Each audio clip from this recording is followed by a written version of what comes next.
Welcome back, guys. My name is Raj. Made it out. I'm a wide receiver for Hudson Valley Community College, finishing up my sophomore year, getting ready to transfer to my 4th year. Today, we got a one-on-one breakdown over some work I did during the 2024 summer.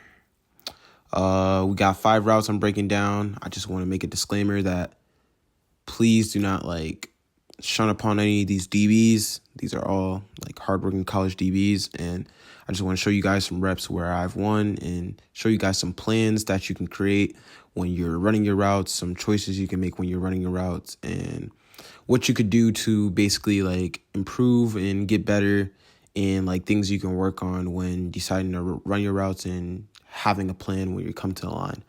I'm gonna show you guys some things I did well, some things I did wrong, and what you could do to get better.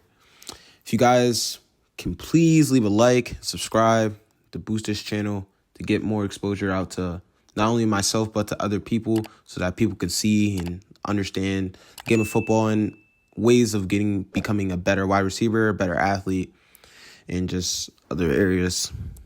If you guys got any question, please leave it in the comments below, how I did this, or if you're confused about anything, please leave a comment below. Now let's get into this breakdown. Okay, guys, first rep we got here is a bad rep, but it's a curl from the outside, 12 to 10. I'm facing press, obviously, but basically the release I decided to choose was a double up release. And I feel like where it came wrong in this route, so my plan did work, but I feel like where it came wrong with this route was my hips. So if you watch closely and you see my hips at the release where I'm doing my 1-2, I'm not shifting or pushing or using as much emphasis to move the DB. So basically, I didn't move the DB at all during this rep. And as well as when I'm running this route, I didn't, instead of coming closer and staying towards my line, where I was basically fading outside. So I faded too far outside and I pushed my line to basically somewhere else. If I would have came closer, I could have leaned into him and then swapped by. It made my route look even more cleaner. But instead, I ran away from the DB, and I didn't even move him. So this is a good rep by him. The ball at the top of my route, I took 5 steps. Steps don't matter. It's just how much force you can generate when you push into the ground. For me, this was a bad rep because I didn't generate enough force into the ground and I got my feet stuck. So coming out my break, it looked good, but ball was late and high. But I could have came out my break way quicker, way faster if I was able to generate a lot more force. And also I could have had better, timing with my QB if I were to, I would say restack, but mainly stay on my line. If I was able to stay vertical and stay on my line and swap by instead of running away from the DB, then it would have been way better because I basically ran away from the DB. Some key takeaways I would say for this is that when you are using your release, make sure you emphasize. For me, I was trying to stay in my frame, but emphasize your hips. You could stay in your frame, but emphasize your hips. So what I mean by this is when I'm pushing my hips outwards, basically, so I sold the wide step and then came back and sold back inside. It's like a crossover. That first step has to be push. You have to push that. For me, I didn't push that, and I didn't push upfield. So if I was going to do that or do so, I have to push upfield. Basically, I have to basically show that I'm attacking you.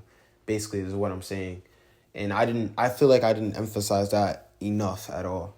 So when you're doing that, make sure you emphasize that 1-2, or emphasize your hips, and make sure you're attacking the DB, attacking upfield. For me, I attack laterally, and that's why he didn't move anywhere and he didn't stay anywhere. But so on to the next route. Okay, guys, my next route is a out route from the slot. We're facing basically pressed by a nickel. My choice from this release was basically another double up, but inside. I took a double up inside to restack and then speed cut over top. My plan did go successfully, and I faced aggressive press, so I got basically hands on. So basically, my plan coming into this was to use a double up and to take an inside release instead of taking an outside. You say, why, Raj? Why don't you take an outside release? You don't always have to take an outside release. You're not depending like say you do. Say this was like cover zero, basically. There's no safety in the inside, and they're sending a blitz, so I have that room to take that inside release sometimes, or even say it's like I know there's like a route my receiver from my outside, like, and my number one is running. He's taking an inside release, and it's cover two, and they're just just forcing me. You could take an inside release and then come back outside. But you have to be smart about it. You have to know when to use it. You have to know when to basically you have to know when to use your releases. So for me, since he's playing nickel and I'm off the ball and he's a little bit farther, he's like 1 to 2 yards off, I decided to attack him. Instead of like staying lateral, I attacked him. So when I use this double up, you can see that I'm attacking him, and my more emphasis is gaining ground, getting upfield. Once I do attack him and he puts hands, you have to hand fight. So I used a swap by method, and I restacked. Once I restacked, you basically have a freeway go wherever you want to go. So you can even use like rocker steps or any moves. For me, it's a speed cut because the timing. I want to stay on time with my QB, so I speed cutted it just for the timing. You can see the ball was on time, but speed cut. The thing about when you restack, make sure you always sell vertical and you don't lean or give your route away, because then that gives the DB time to undercut or stay underneath your route. If you restack, you stay vertical, you can always you'll have free leverage to get to where you need to be to get to your route. And it's basically you basically won that route once you restack. So my emphasis for any receivers trying to learn how to get better, how to win their one-on-ones, and you're trying to figure out what packages to use or what to use in your toolbox. When you take inside releases, remember to restack, because restacking will always give you that route. You basically can win because the DB has to guess. He has to guess at this point. And you basically have every route. It's basically like running routes on air. So one emphasis you should always add is restacking. Restacking is important as a wide receiver and getting back onto your line. Let's get on to this next route. Hopefully this helped.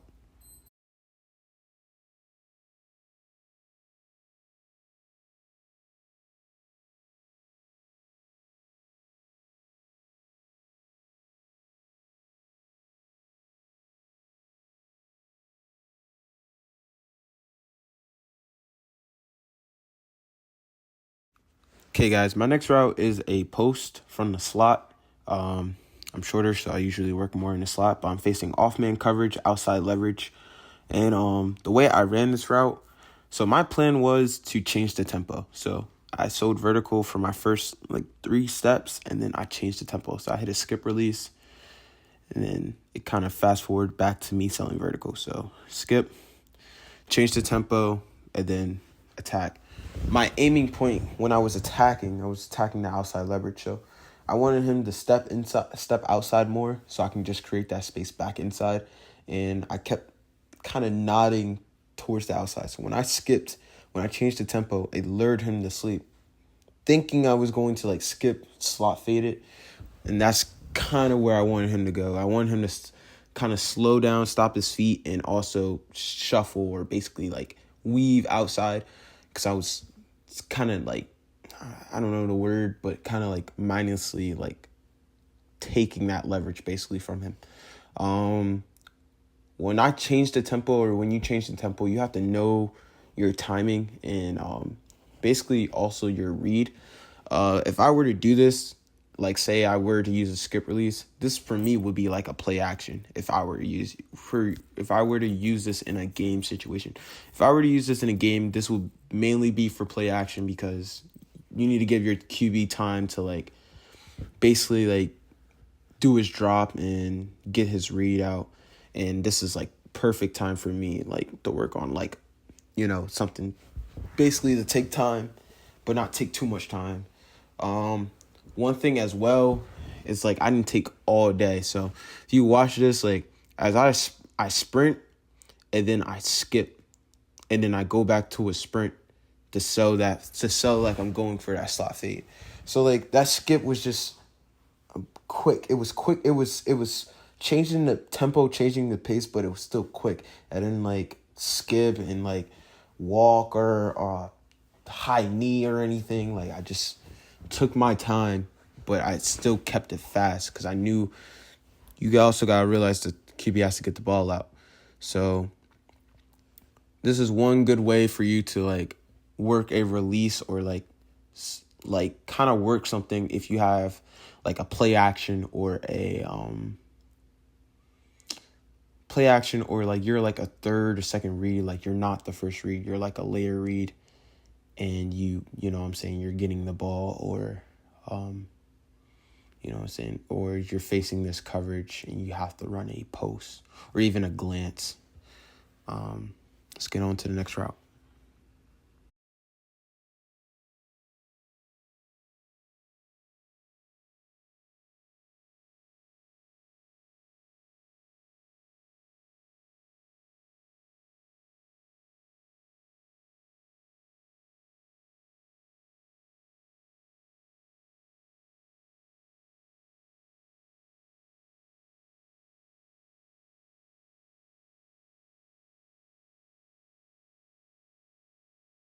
My next route here, well, my fourth route is a dig or a basic route versus off man coverage. It's 15 yards. What I wanted to say, if you're facing off man, you have a dig or maybe even a post, and he's heavy inside. Attack. So my plan would be to like attack his leverage. So basically, you might have to. It's like a certain stem. So it's like a dive. If you ever watch Antonio Brown does his one-on-ones, especially against the Raiders, you will see this release. So it's like a dive release. You attack that outside shoulder, and you sell vertical. If you're fast or like you can threaten somebody vertically. You sell vertical, and you keep your body squared, showing that like, hey, I'm running a fade until he turns his hips. When he turns his hips, that's when you cut across his face. So for me, I use a speed cut because I'm just a natural speed cutter. But some people break down. Like I said, if you're slower and he's like getting hands on, you can break down swap eye. And there's also like you can also stem in and take the inside. But the reason why I didn't take it inside, like I didn't take his inside shoulder, because he was weaving, and I would honestly give the right away. I wanted to, like I said, turn his hips and cut across his face. You also gotta think like creating time, like creating space, creating like you don't always have to like I said, if you got a basic route or a dig route, you don't always have to take the inside and win. You can win other ways. You can win by taking an outside release. You can win by honestly attacking his midline and giving him a rocker. You can win by taking it inside and speed cutting. For me, I took the outside. I was fast today, and I wanted to scare him with my speed, and then take it right across his face. This is a plan you can use when you're facing off man coverage, or maybe even like cover 3 or cover 4. And let's get on to this next route.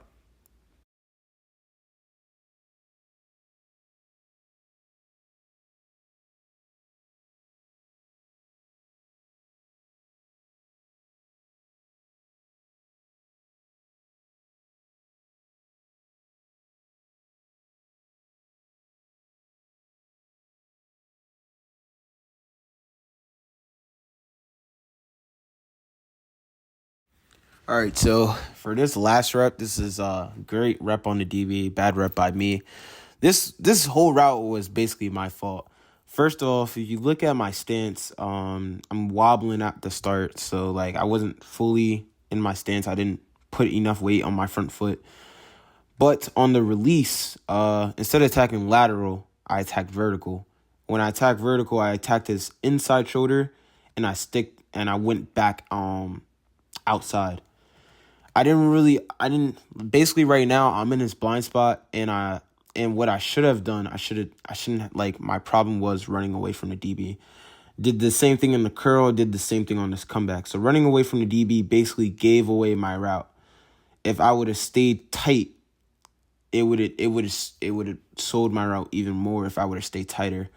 But I ran away from the DB. When I ran away from the DB, you don't need to give eyes. So for me, I gave eyes because that was like a habit I usually built over time. But honestly, you don't need to give eyes. You just need to sell vertical and run, like, get to your top speed and get to the top of your route. At the top of the route, my feet like skid. So basically my feet got stuck in the ground. But either way, when I was applying force into the ground, I got stuck. So like my feet got stuck, and that was mainly because my weight. So basically I tried to lead the brake too early. So like my body was trying to lead the brake before my feet, and as well as like my chest was like my chest was fine. But it was basically like more so like it was more so in the aspect of just basically like me like not being smart throughout the route. If you get like kind of soft coverage, basically like soft coverage such as he's like 2 yards off and you can attack, stay tight. Like you don't have to fade out. Like stay on your line, especially if you're taking an outside release. Like you don't have to fade out. You don't have to run away from the DB. Like do not run away from the DB. Stay tight, because when you stay tight, you create more space for yourself, and it threatens the DB more because he's not comfortable. When he's flipping his hips and he's like, oh my gosh, like me, I run away because I'm thinking running away will give me space, but it doesn't give you space. It honestly just gives the DB a chance maybe to like stay on top of it. And sometimes it's just not smart, especially if I'm like working against aggressive DB. At the catch point, when you catch it, like you gotta have strong hands. For me, I gave up this rep, like honestly, because I felt like I did bad this rep. So don't give up on the ball, don't give up on the rep, and don't like, even if you mess up, like still try to make a play, still try to finish. Like finishing is very important. But I hope you guys learned something today. Like I say, if you have any comments, any questions, please leave it in the comments. Forgive me, guys. Forgive me. But if you have any questions, please leave it in the comments. I'm glad to do this breakdown, this review with you guys, and I hope you guys learned something. Make it out.